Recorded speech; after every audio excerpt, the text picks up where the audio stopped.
Oh, hello. I didn't see you there. Thanks for tuning in once again to the show. It's the one that... Sonic Weekly, everybody. Sonic Weekly, the show about Sonic the Hedgehog that appears wherever you get podcasts every 7 days or so. My name is Grant. With me here is Bo. Hi, Bo. Feed me up. I am happy to be talking about Sonic with friends. And out of the shadows into the spotlight, the star of the show, David the Lurker. Hi, David. Whoa, hi, Grant. Hi, Bo. Yep. Here we are.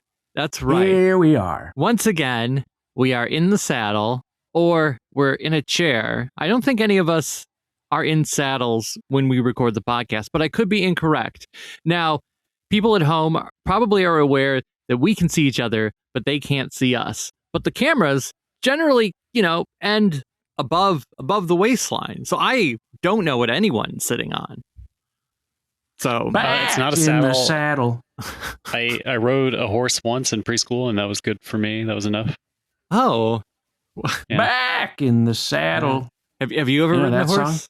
Grant? Oh, back in the saddle again. Yeah. Is that Aerosmith? No, I don't think I have been horse atopped. I have not been atop a horse, nor have I. Yeah. Sonic has ridden a horse, right? Surely in the Black Knight. Wait, is there Don't know. equestrian events in the Olympic Games? yes. Oh. Yes. Of course. Horse So, dancing or dressage, if they call it. Right. So that means everyone's been on a horse. Okay. Yeah. Have you been on a horse, David? No, I was supposed to, and then I got sick. Oh, sure. Sick, quote unquote, sick. Well, yeah. It was like, oh, it's an overnight camp, and horseback riding was supposed to be one of the 3 or 4 days. I got sick the first night we got there and was shipped home. I never got to see a horse. Cool kid David. He was sick on the first night of the sleepover camp. Right. Okay, so of the three of us, Bo is the horse rider. Right. So how long were you on the horse for? Like 3 or 4 minutes. It was in the parking lot of the preschool. Stephanie had a birthday, and they brought a horse for Stephanie's birthday. Shout out, Stephanie. Have not seen you since 1991. Woo! Oh. But I remember your birthday party. It was one for the books. I think we sang The Farmer in the Dell afterwards. Oh, wow. Preschool was a great time.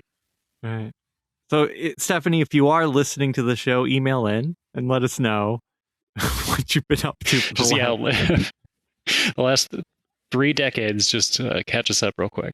And if you've ridden a horse and want to talk to us about it, SonicWeeklyPodcast@gmail.com is how you can reach us. Makes sense to me.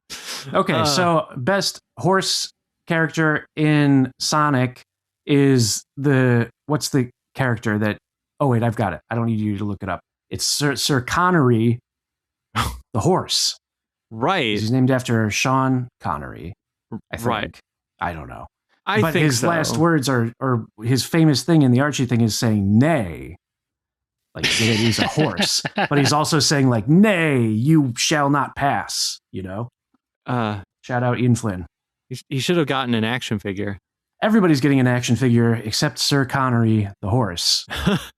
Are you surprised that Ken Penders hasn't tried to release like limited edition action figures or statues of his characters? I am not surprised because publishing books seems like it takes everything he's got.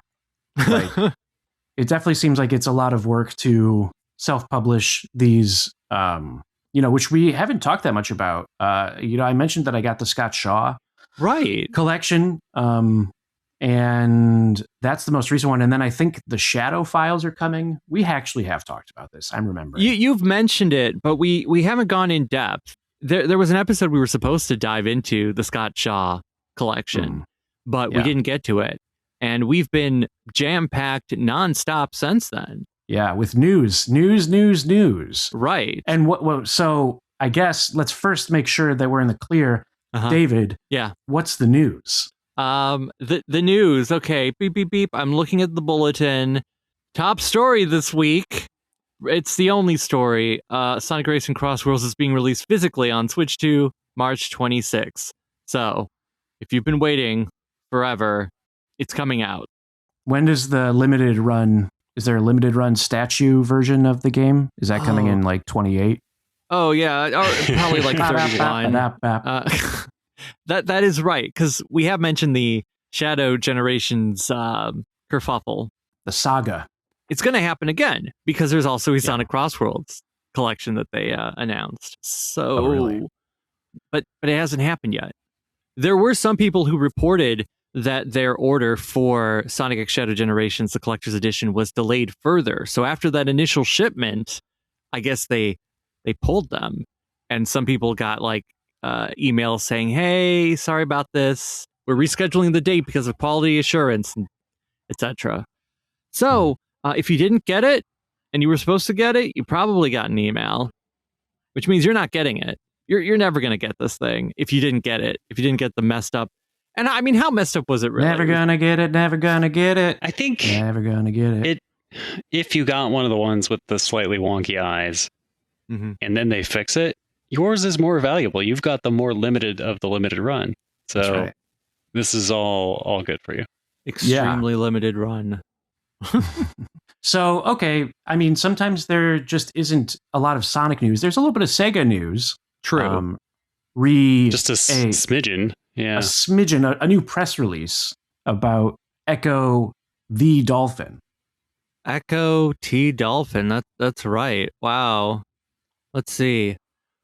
It has been years in the making, and we're honored to bring Echo back. Now, we have mentioned this. The guy in charge, what's his name? Ed of Legend. Yes. And I'm not sure how to pronounce his last name. I only see Just say it fast. Ananzita. Ananzita. Yes, Ed Ananzita. A few months ago, I believe we had mentioned it. He did say, hey, there's some remakes in development. We're thinking about making a third one. It was very off the cuff in an Xbox interview about conservation, you know. And then there was a mysterious timer on the Echo website. But now the website has been updated. There's the Echo logo. I see it. It says Echo the Dolphin. There's a water effect. The timer's in the corner now. And there's some sections. And what do these sections tell me? There's an about, you go underwater. So it just says the team behind Echo the Dolphin includes original creators from the classic games alongside talented new team members who share a deep love and respect for this iconic franchise.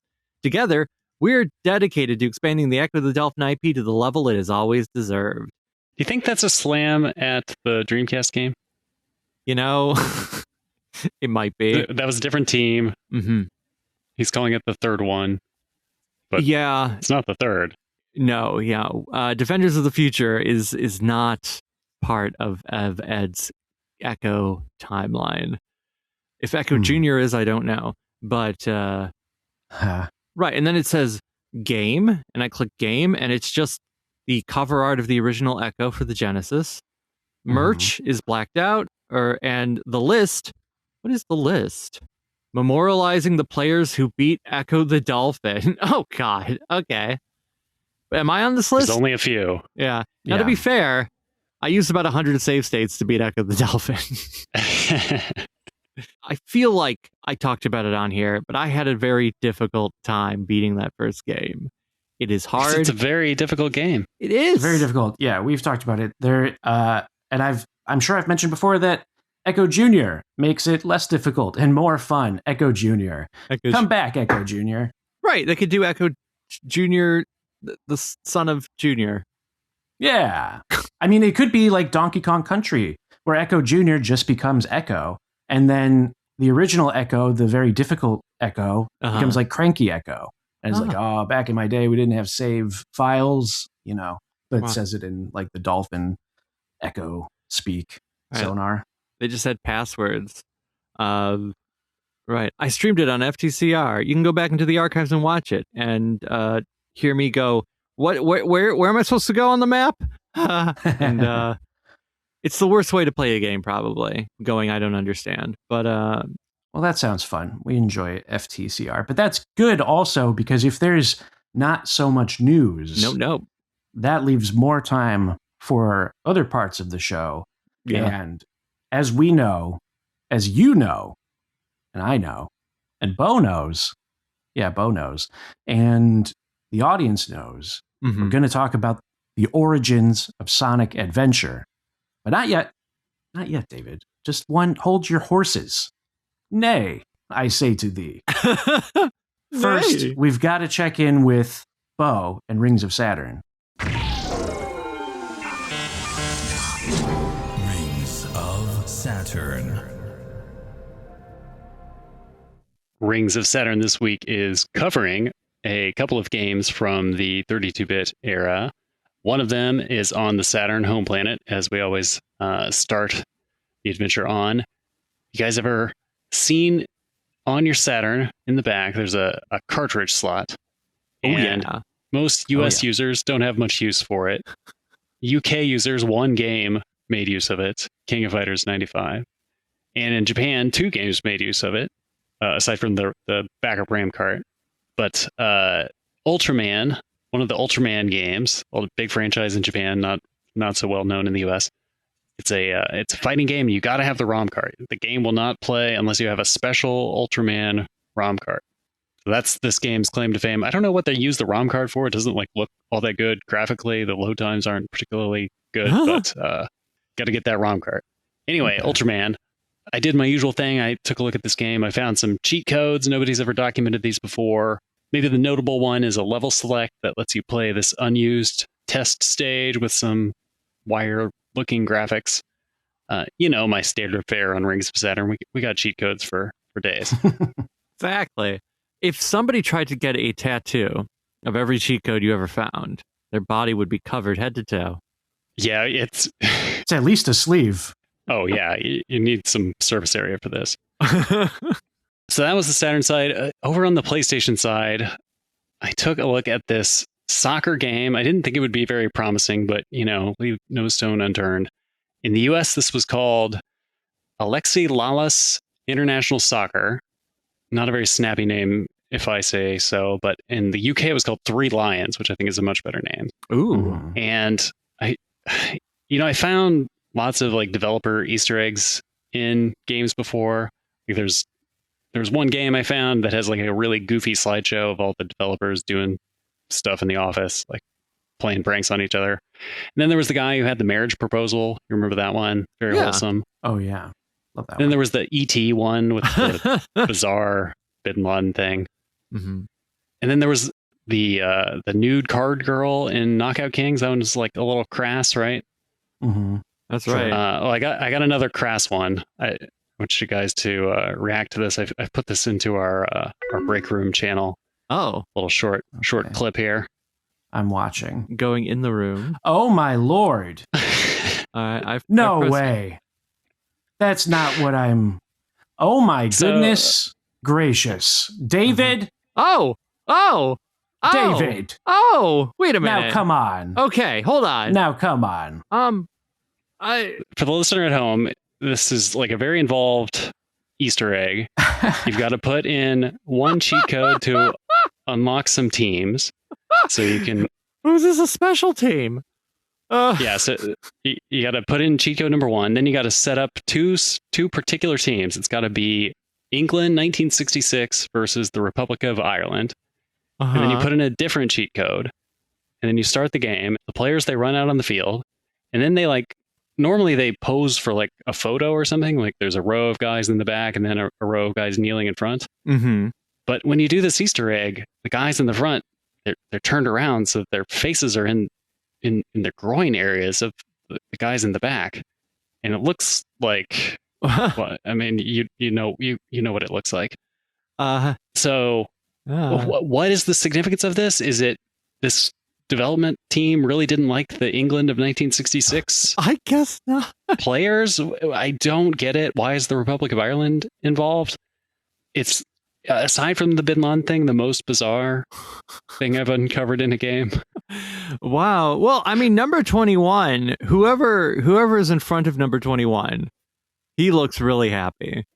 It is a really disturbing image. The listeners can go check it out by the time they hear this clip.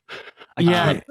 It's just a row of soccer players being serviced by other soccer players who are bending down. And now it's not like there's no pics, there's black no nudity bar over a nude anything. Right. It's just the implication of it. So yeah, I guess it speaks to this rivalry that we're not privy to, not keen on. Exactly. Right. It must be someone who is Irish who is but it's an American development team, so it's Z-Axis is the developer. They must have thought better of this in the European version because it's not in there. I checked. Okay, what is the name of the team? The what 66? England 1966, like an all-star team from the past. You know how sports games have these sometimes. England 1966 World Cup squad. Now, sometimes you reach out to the developers. Have you done that in this case? I've tried to do my research on this one. I checked the European version. I reached out to a couple of people I could identify from the credits. Didn't hear anything back. And I ordered the PC version because there's no digital. You can't buy it on Steam. No. And I was not able to get it working on my Windows 98 machine. But I was able to look at the code, and I think this is in there. So the PC version and the US PlayStation version have it, but not the European PlayStation version. Right. So England won the FIFA World Cup this year. So that's why they're in 66. Yeah, that's why they're all stars. That's why they're all, because they won. Who's being serviced? England or Ireland? Well, it's England doing it to each other. Oh. Yeah, they are doing it. So I'm not sure. It's not one team blowing another. It's the same team. It's the top, right? And I don't know why. Okay, I misunderstood that. Be necessarily. Is there something like Ireland? I mean, Ireland is not even one of the teams who played in '66. So I don't know if my research showed that there was like some sort of riot involving UK and Ireland soccer in 95, and this game came out the next year. Maybe tensions were high there. There were also the troubles sort of being resolved in this time frame. Okay. There was a famous player for the UK who went and coached the Irish team. Okay. But how this all fits in, I don't understand why the simulated fellatio, it really is puzzling. Let's see. Oh, there was also simulated fellatio is puzzling. It is. There was a trophy incident. I'm looking at the Wikipedia page. The 1966 World Cup had a rather unusual hero off the field, a dog called Pickles. In the build-up, see, that would be a good Easter egg, right? The dog runs across the field, right? But not if it gets involved with this. That's just oh no! In the build-up to the tournament, the Jules Rimet trophy was stolen from an exhibition display. A nationwide hunt for the icon ensued. It was later discovered wrapped in newspaper as the dog sniffed under some bushes in London. The FA commissioned a replica cup in case the original cup was not found in time. This replica, as well as Pickles' collar, is held at the National Football Museum in Manchester, where it is on display. So, go check that out, and I guess play the game while you're there, and see what anyone has to say about it. And if you've got a working Windows 98 machine and you want to try this out for me on the PC version, get in touch. SonicWeeklyPodcast at gmail.com is just one way to reach Rings of Saturn. That's right. That was very surprising. Thank you for that. You know, what's not surprising, but very reliable and reliably entertaining? It's our friend Barry at Sega Bits. Let's hear what they're talking about on Sega Talk this week. Thanks, guys. Barry here from SegaBits.com to tell you what's going on at Sega Talk Podcast. On the latest episode, we take a look at the box art design for the North American Sega Master System all the way through to the Sega Dreamcast. And on the latest Patreon exclusive episode, we look at Sonic 2 for the Sega Game Gear. Check us out at SegaBits.com or search Sega Talk on your podcatcher of choice. Now back to you guys. Sonic. What? All right, here we are in part 2, act 3 of the show, where we talk about the thing we promised to talk about. And first off, to kick it off, I want to play this early demo of Open Your Heart, featuring Kenichi Tokoi on vocals. We'll hear just a little bit of it now.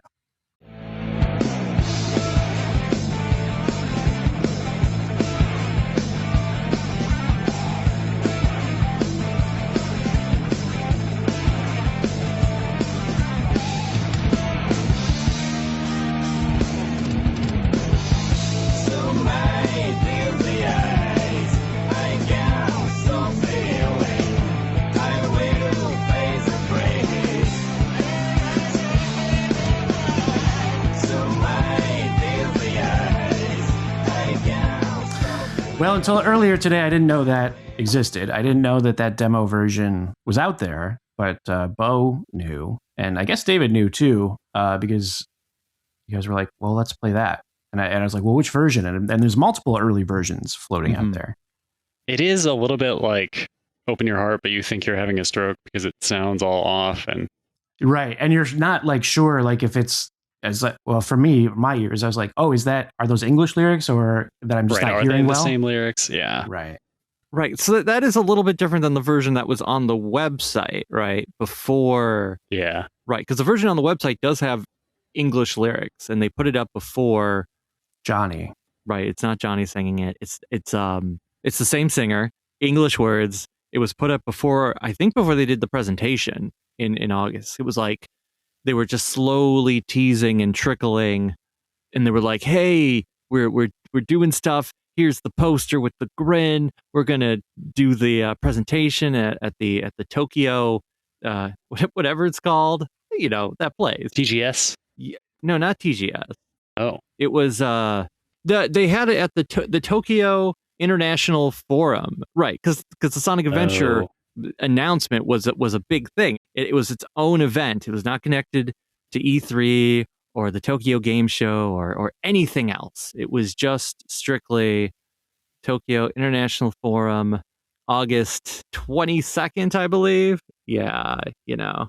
Absolutely. Like the debut of Sonic Adventure on the world stage was a big event. And that's where Open Your Heart is heard for the first time. And so that's like a good in medias res opening. So we're going to dial it back to the whole story of the origin of Sonic Adventure. Its development is a interesting tale and topic of its own. And maybe we'll do this for other games in the future, because certainly Sonic 2, Sonic CD immediately come to mind as having very interesting development paths. But the journey to the first 3D Sonic game is the beginning of where people are, you know, the sort of old meme now of Sonic's rocky transition to 3D. It's because Sega was looking for multiple ways to get to 3D as soon as possible, and Sonic Team having a different set of priorities. So it's like, so I'm not sure. Certainly Sonic Jam is one place you could start looking at where does Sonic Adventure begin. Because Sonic Adventure begins in terms of looking for a 3D entry to Sonic, then maybe you're talking about the early attempts at 3D for Sonic 3, which later becomes part of the development for Sonic 3D Blast or Sonic 3D Flicky's Island, where Sonic Team gives the level layouts, the character designs, the game concept, I think, to Traveler's Tales for Sonic 3D Blast. Yeah. It was a group. Yasuhara was a big part of 3D Blast in terms of here's the level layout. It was all essentially farmed out to Traveler's Tales. Sonic Team, or various members who were calling themselves Sonic Team, were just watching and making sure that things were going all right. And that's true up until the end, but a contingent of Japanese programmers did go to the UK to help with the special stage on the Saturn version and crunch time before the release. Yeah. They needed it out before Thanksgiving. But this is definitely like Sonic's like British period, where it's like Traveler's Tales is doing from 3D Blast to Sonic R, maybe just those two. But those are the big notable Saturn Sonic titles. Well, then you get Sumo Digital later. Right. Sonic he's always having one foot in England. He's, I mean, we know that he's always kind of had a romance with royalty, starting with Sad AM. He's into Princess Sally. She's a princess. One day she will be queen. England has a queen. No, they had a queen. She died. Sorry. Spoilers. R.I.P. Queen. She wasn't dead then, though. She was definitely alive. Also, Sonic the comic, very long running. A lot of Sonic was 1/3 British for a while. So it kind of makes sense. Well, Sonic is a global icon, and every, I think, place has sort of maybe some more than others, but like have claims to, but I'm specifically just talking about like the development teams and where they're at. And, aside from, so it had been Japan, it had been California, and then now involving Traveler's Tales, it was the UK as well. Yeah, they were the first team from the UK who worked at an official, and at the time, mainline. I know a lot of people argue 3D Blast is a spinoff, but at the time it was not presented as a spinoff. It was presented as mainline. The advertising campaign did use the phrase "Blue is back." That doesn't tell me this is a spinoff. It tells me this is the next one. Buy it, please.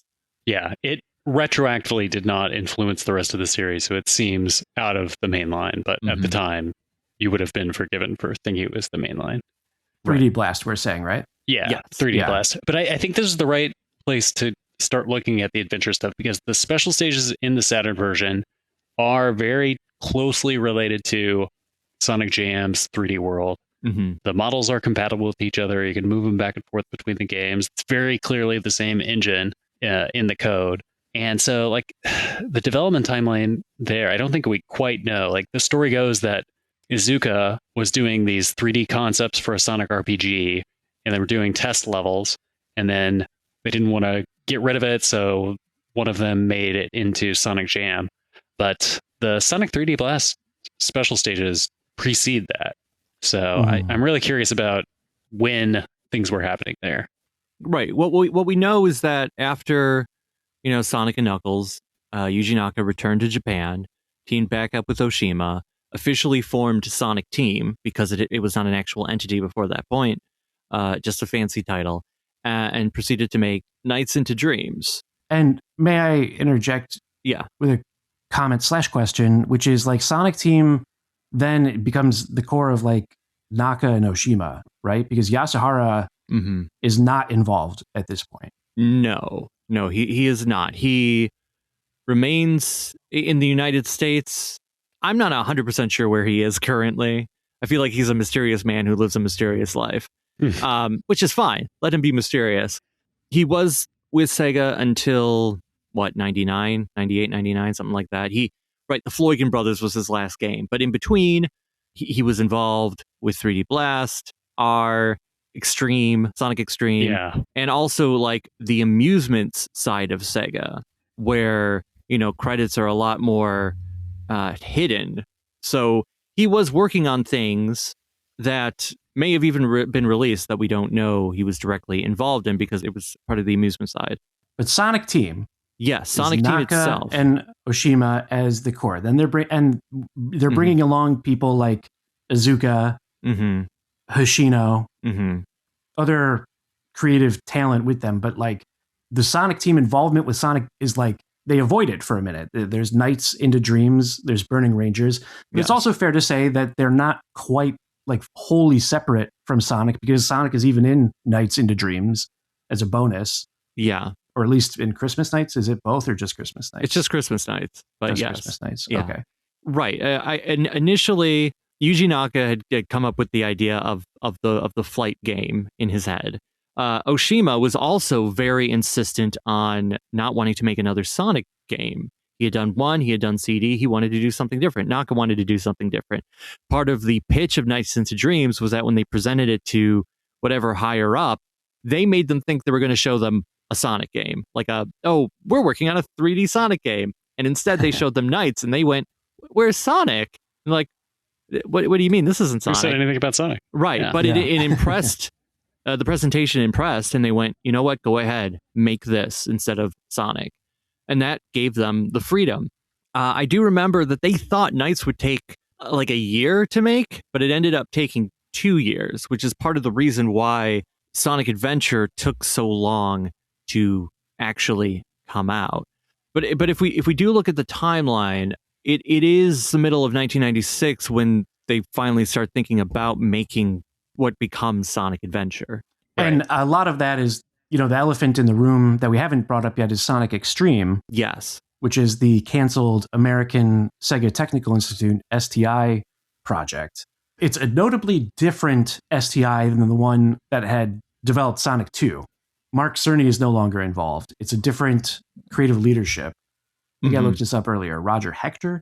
Roger Hector was in charge of STI during the Sonic 3 and Knuckles period, yeah. Okay. Good on you, Roger. Point is that STI was different. And Sonic Extreme, there's this tale also, which I think maybe we have a counter narrative to it, or at least a counterpoint. But there's the tale that the Sonic Extreme team wanted to use the Nights into Dreams engine, and they were refused by Naka. This has been a story that's been reported a couple of times. Yeah. But I think there's reason to doubt it. Is that right? Yeah, I don't buy it. Just straight out, like, you just don't think Naka would have said no or gotten in the way? Maybe Naka would have said no, but I don't think the engine, quote unquote, I don't think was in a state that anybody but Naka and the 4 other programmers that were working with him could have done anything with. Right, because I believe Naka in recent times, before he was before the troubles, he did go on record to say, I never denied it because they never asked me and they wouldn't have understood it anyway. Yes. Which is an interesting caveat to throw at the end. Like, oh, well, they wouldn't have understood it anyway. Almost sounds like... he's right. And I don't disagree with him, but I feel like he said that maybe because he had been asked. Now, I think one of the big misconceptions people have is that they think Sonic Extreme was actually up and running in the Knights engine. But I think that if they were handed anything, they were just barely trying to figure out how it worked before they were told they can't use it, and then had to, quote, start from scratch. So if they were given something, they weren't given something they knew how to use, and they couldn't have figured out how to use it by the time they were told no. That's what I think happened if it did end up in their hands. We also have the evidence of the Knights remaster, which was supposed to be a 9-month project, and I think took 2 years because they had to try to understand the source code and couldn't, and they were so burned out by it that like most of the team quit, and they canceled the Burning Rangers port, and STI had no chance. Yeah, if STI had been given that, the game still would have been canceled, and they would have had even less to show. Extreme is a wild and crazy story when you consider all the various iterations. Go back in our back catalog. It was like our 2nd or 3rd episode. Yeah, it was. Extreme. Whoa, wind back, especially if you only recently liked and or subscribed or whatever it is you do here. I don't know how the computers work. So there's the story that Iizuka wanted to make Sonic RPG. And we have a little bit of evidence for it. Some of it in game data that we have. So in Sonic Jam, there's unused animations of Sonic opening doors and picking up things off the ground and looking at them. Clearly something from a different idea that they had. And there's also the mock-ups of what the game might have looked like on Saturn, the Sonic RPG, that look a lot like the adventure locations.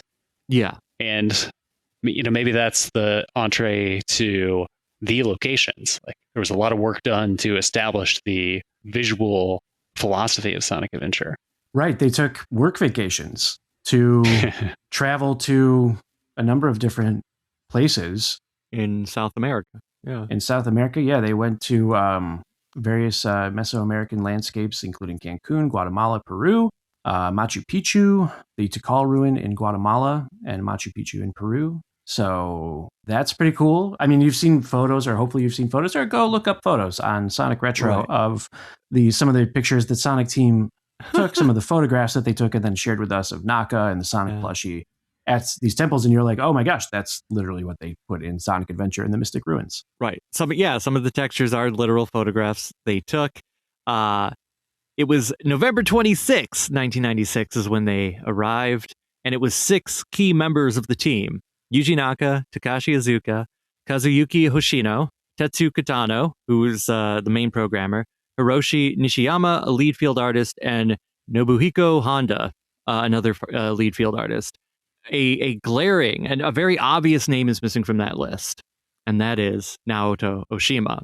He did not go to Mexico because what is happening while they are doing research on what becomes Sonic Adventure, they're also making Burning Rangers at the same time. And Oshima is directing that game and is basically left in Japan to make sure things get done, while the rest of them are running around in Mexico. Not to mention that one lonely guy who has to make Christmas nights all by himself. Like Mitsuyoshi. Yeah. I want to go back to the Sonic RPG thing, though, which is like, maybe I think Azuka has a quote about it, about how he would still like to see it, but I would certainly still like, it's still a good idea. Sonic RPG, which is, you can see how that influences Sonic Adventure, particularly, not quite as much Sonic Adventure 2. I mean, Sonic Frontiers absolutely has RPG elements, Sonic Unleashed. Various games in the franchise have RPG elements, but Sonic RPG, what that name implies and brings with it, still, they haven't really done it. And despite this, Azuka, is leading Sonic Team. So Azuka, please realize your vision. Do it. Sonic RPG. Let's go. Sonic Adventure. Go back to, I think that's kind of where they are going. If, Sonic Frontiers being the most Sonic Adventure-like game since Sonic Adventure. But anyway, so Sonic Adventure, it's also like this soft reboot. That's where the modern Sonic era begins, because there's a new art style from Yuakawa who brings a more quote-unquote mature design element to it. He compared it to graffiti art. There's definitely more like Western influence. There's Western influence in classic Sonic design, so I don't know what the hell that really means anyway, but those redesigns are so striking, though. Yes, that lineup of characters and just the shape, like Sonic is in a circle with his hands, and Tails and Knuckles are in weird poses too. Like, it was such a bold choice to change the characters so much and to then present them in this way. Like, I was all in on it. It looked great in the big magazine spreads, and I'm drawing Sonic with green eyes now. Yeah, same here. There was no question. Like, immediately I was like, oh, this is amazing. This is how, and it kind of, like, as I think back on it and how they haven't really, they've sort of softened it a little bit, but they haven't fundamentally, like, that's still clearly modern Sonic. It's been smaller evolution since then. Yeah. Right. I do kind of wish it was still more adventure-esque, because part of what made those early drawings so great, it's also inspired by like the graffiti art of the time. So it's tapping in like what's cool in 91, like the pseudo 3D graphics and everything that becomes Sonic the Hedgehog, like the attitude and everything. And then in Adventure, they go, what's cool now? What is the evolution of cool? Graffiti art, the skateboarding, although he doesn't have a skateboard here. But it's all that. It's the vibe. And so, I was also. I think it still looks cool today. I do. I think it still looks cool too, which is why I kind of wish, sometimes not so much right now, but I know there was a period of time when the Sonic Channel website was new, and you just had Uekawa drawing Sonic over and over, and it was looking kind of.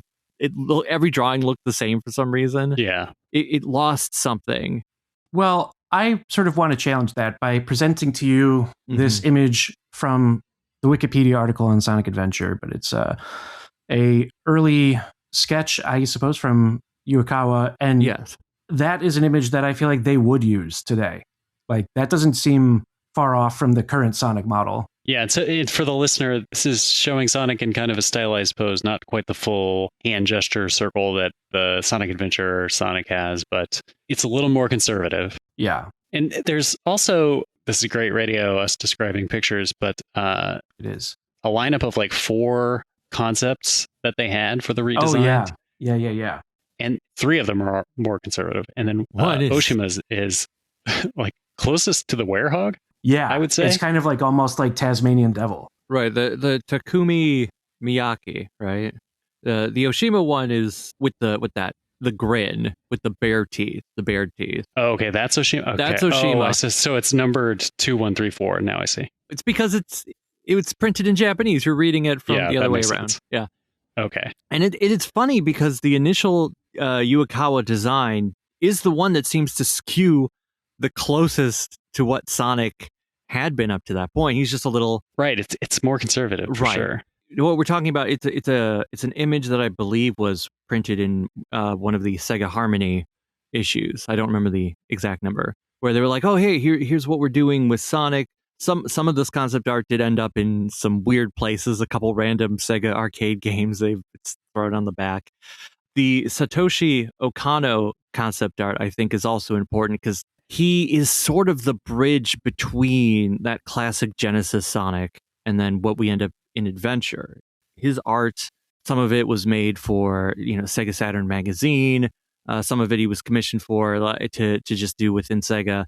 It is that evolution that shows Sonic can look different than how we've just accepted he must be. That he can be a little longer, lankier, curvier. I don't know exactly how to describe it, but it is that way. He's not Felix the Cat. He's not Felix the Cat anymore. So when Yuakawa is chosen as the guy, he definitely takes elements from all of these pitches. Like he takes some from Okano, who also does work on Sonic Adventure. Like he is responsible for concept art, and he made that spider girl that everyone is confused by.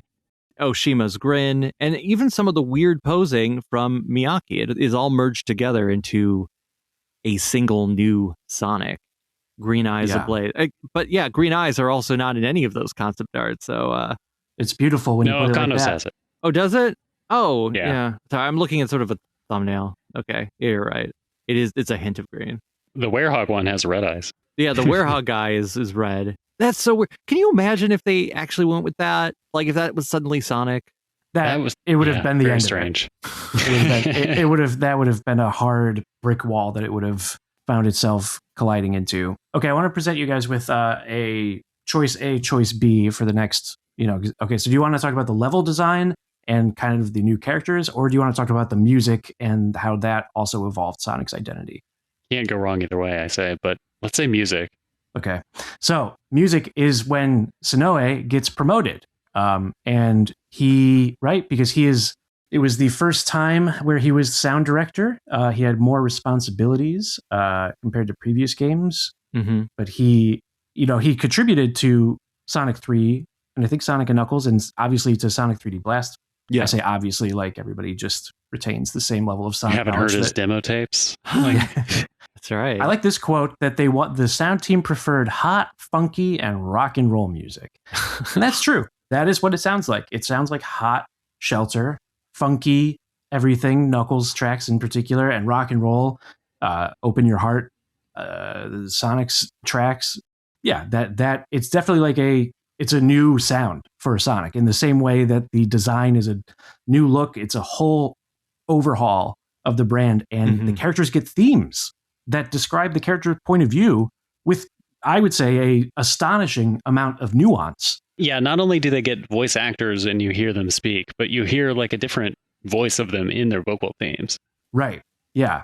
The vocal themes are written in a way where it sounds like they are the point of view of the characters. Like the Tails theme is about his dreams they're poems, they're poetic, they're songs, they're not literal, but right. They all encapsulate, yes, what is going on with the character, where they are, what their journey is going to be. They're theme songs for the characters. Yeah. And they have maintained that. Like the Sonic Adventure and Sonic Adventure 2 character themes are still what is associated with those characters today. They don't lean into the tarot cards in Amy's theme, but they do capture that she's really weird. Like, Sphinx is so cute, I want to shave it. Yeah.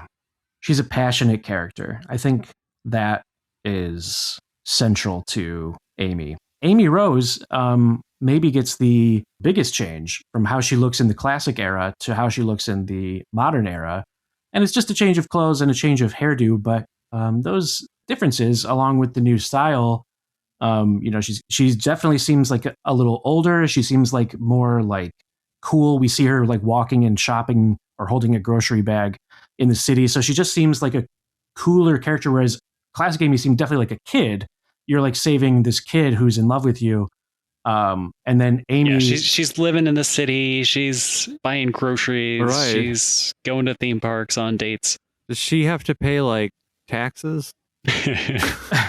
Yeah, maybe. I mean, I think that there's like a whole Friends sitcom going on with Amy that we're not entirely like, we don't get to see that, but like she must have like a roommate named like Kevin, and like that Kevin has got like a group of like work friends, and like it's just like, oh yeah, I live with the pink hedgehog, Amy Rose. Oh yeah, Amy Rose. Yeah, I've seen her at the grocery store. Sweet gal. That opening, the Open Your Heart version that plays over the opening cinematic of Sonic Adventure in the final version is so cool. It's so hype. It just immediately gets you on the level of where this game is trying to be, which is epic. It's trying to say, if you thought Sonic 3 and Knuckles was something remarkable, strap in, because this is like... Yeah, no, that music and that opening FMV, yeah. I guess when did they come close to it is maybe the Unleashed opening, but... Yeah, and even then, it's like it doesn't have the music part of it, because like the Sonic Unleashed opening looks amazing still. Great animation from Marza, thank you. Looks great, performed great by the voice actors.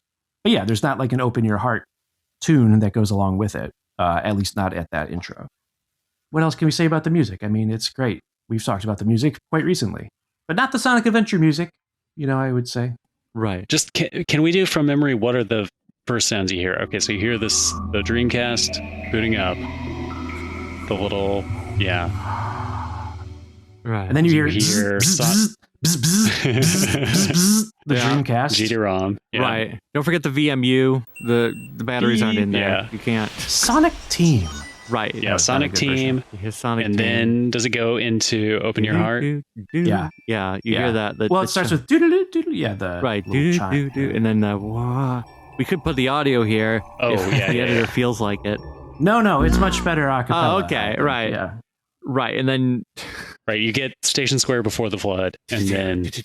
Yeah.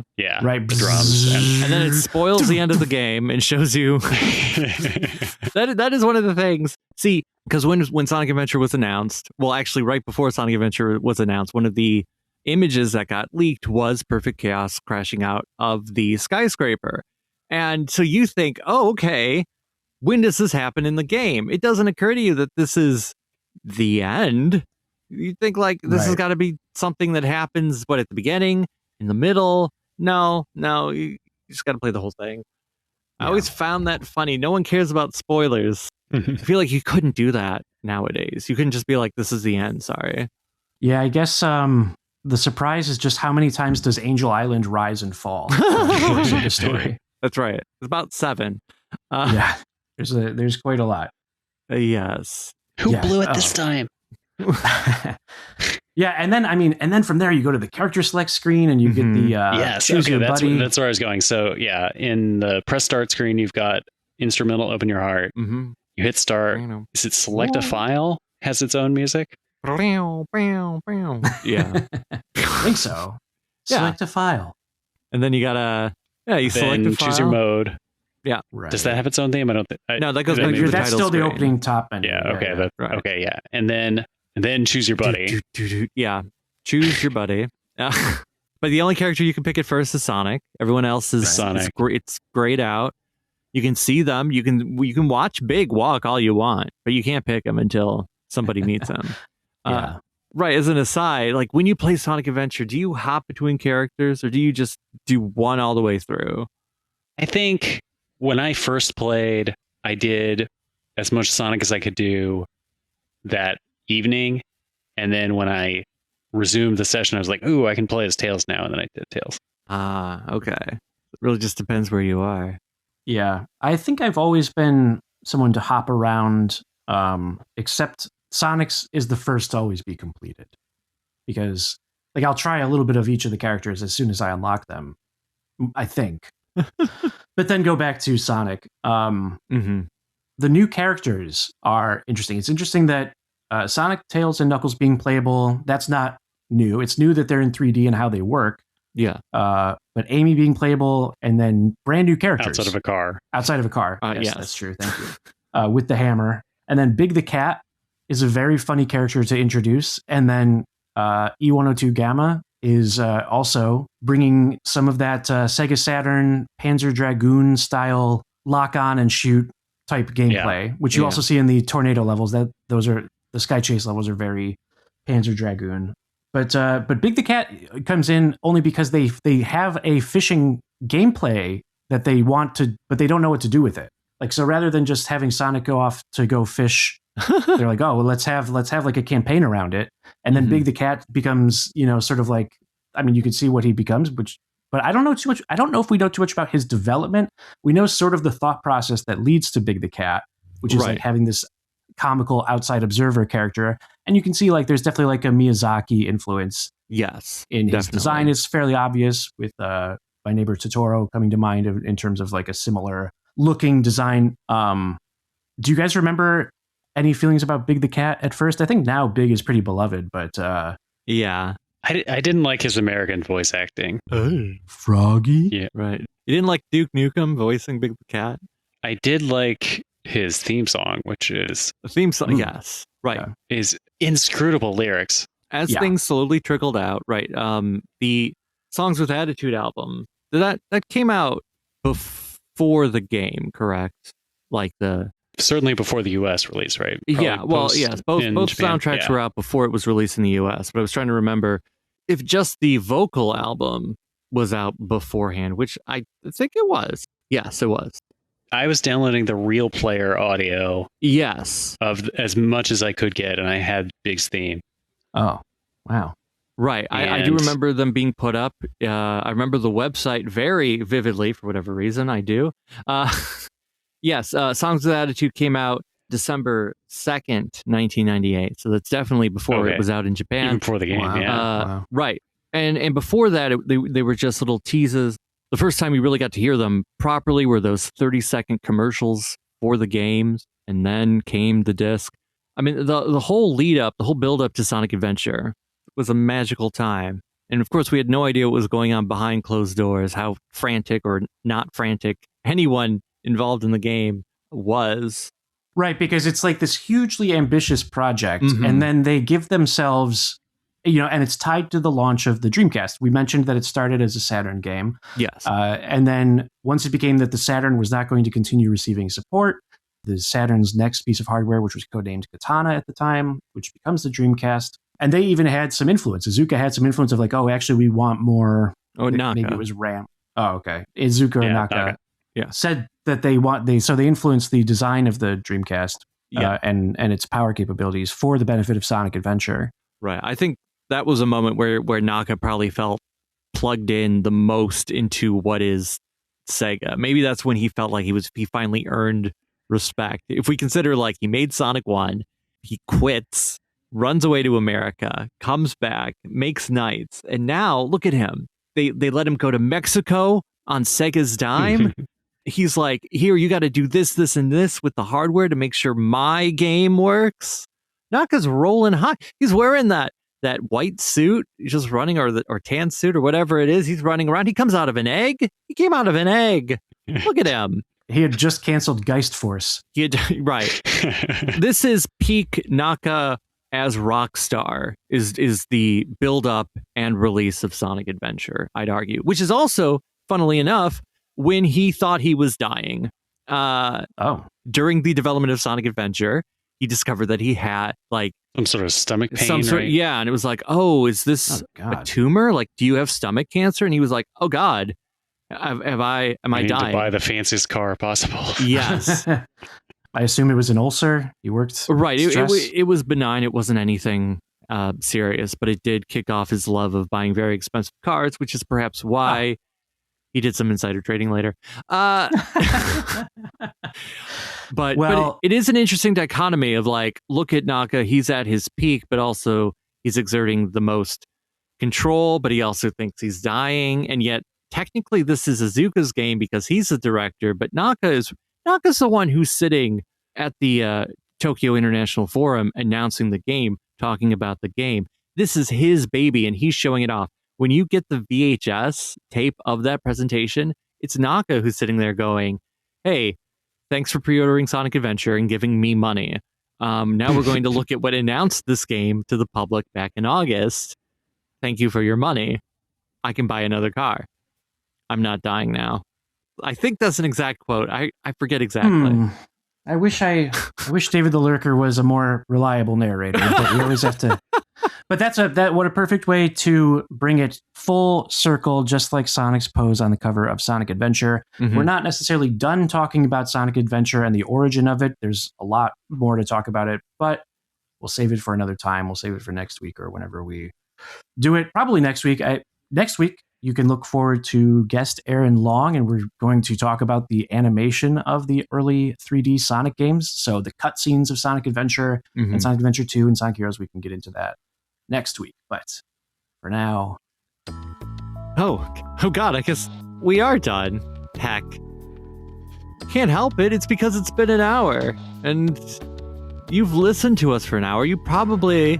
your ears get a little tired. You got to take the headphones off, let the ears stretch back out, let the canals open. Maybe you pull out a couple Q-tips, although you're not supposed to use Q-tips to clean your ears, even though that's why Q-tips were invented. But now it says don't use them in your ears. But I mean, I still use them in my ears. You just can't go too deep, because if you go too deep, that's when you cause... This is worse than the soccer game.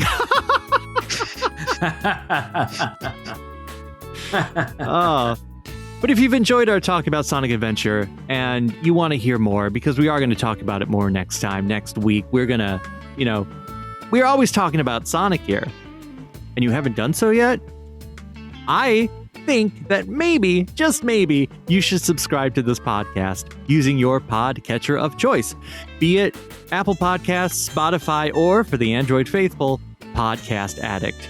Give us a rating, give us a review, do it in app, however it works there. We appreciate it. The magical algorithm appreciates it. But if you reject all podcatchers, and I don't blame you if you do, we are also over on YouTube at Sonic-Weekly. You can like, comment, and subscribe. Whoa! And our voices are joined, as always, with gameplay footage recorded by friend of the show, Jack of Old Games. You want to reach out to the show? We mentioned it earlier. It's SonicWeeklyPodcast@gmail.com. Send us a letter. Send us 2 letters. Send us 5 letters. I don't care how many letters you send. We want to fill that mailbox up. And, let us know what you think of the show. Let us know what you'd like us to talk about. We do a mailbag section. But hey, the email is also the only way to get the link to our Discord server. Ask for it, we'll send it off, and soon enough you'll be talking to some like-minded Sonic the Hedgehog fans about many things up to and including Sonic T. Hedgehog. If you're able to help support the show financially, we're also over on Ko-fi. We're just Sonic Weekly over there. Throw something in the tip jar, or for $5 a month you become one of our executive producers, just like PigDan, Pabsy, Sonikku, SavingThrows, Belgarion, RatLiker63, Dr. Hate PhD, Sertoo, and Butterbeerhawk. And as required by law, I must say that you are all exceptionally smart, talented, and we all think you're really keen. If you're not able to, though, hey, no worries. We're just happy that you're here. And hey, tell your buddies, they're all welcome. Gonna thank Altsynth for the edit. Gonna thank Smoovies for the Rings of Saturn jingle. No guests to thank, so we'll also thank Altsynth for the YouTube shorts. Well, yeah, we should, even if you are subscribed, if you're not over on the YouTube, you should check it out anyway, because we are starting to put up YouTube shorts, which are compiled and edited by our editor, Altsynth. They're pretty fancy, and you know what? That's an easy way to get a little digestible bite of Sonic Weekly into your eardrums. Not a Q-tip. This again. Right, and you know what? Like, maybe if you know someone and maybe they're on the fence, like, oh, I don't know if I want to listen to another podcast. I'm already subscribed to like 100, and none of them are about Sonic. I don't know if I should handle a Sonic one. You'd be like, well, check these guys out. Here's a minute or two. Yeah, just go ahead and do that. Spread it around. Spread the love. Spread the butter. I'll work on that part later. But either way, you know what? Since we're at the end, I always thank my co-hosts, Bo and Grant. Thank you for this little trip down Sonic Adventure memory lane, which just reminds us, like, we really need to get Naka on the show. Why have we not done that yet? I'm working on it. I'm trying my best. All right. Yeah. I want to know about we'll keep trying. How many times he almost died, because he had 102 fever in Cancun. Oh, dear. Wherever it was in Mexico. I forget exactly where. So he almost died. Oh, did you know that they drank coca tea, coca. You know the coca plant. Like Coca-Cola used to have it, but it doesn't have it anymore because it's a thing. Yeah, the Sonic team drank some tea. They tried it. Yeah, they can say they did it. Okay, I've never had it. Okay, but they did. So yeah, I don't know if that influenced any of the design, but only in Sand Hill. Gotta go fast. Okay, bye. I'm sorry I said goodbye like that. Just regular goodbye.